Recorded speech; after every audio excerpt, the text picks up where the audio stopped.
So, ayan mga kasipag, para hindi sayang ang araw, tatanim tayo ngayon ng saging saka 4 na niyog. Marami pa kasi nga pagtatamnan. Ayan, para madagdagan pa itong mga saging ko dito. Ayan. Ayan.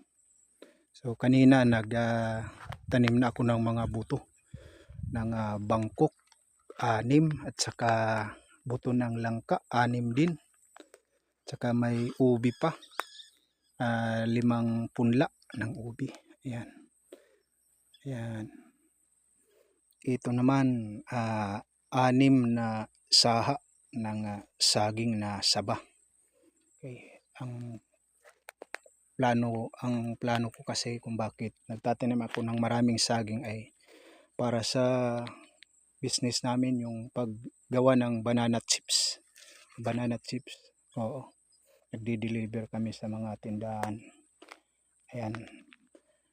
Medyo kinukulang kasi. Naghahagilap kami madalas saging, kaya ang ginawa ko yan. Nagtanim ako ngayon ng marami. Doon sa taas, sa malapit sa aking kubo ay marami na akong mga tanim doon, nagpubunga na. Ayan. Ito namang 4 na tumos ng niyog, idaragdag ko dyan, tatanim ko dyan para pamalit sa mga natumba ng Yolanda. Okay, may mga naitanim na rin ako dyan, mahawanan ko na nga yan mga Lunes. Okay, ayan.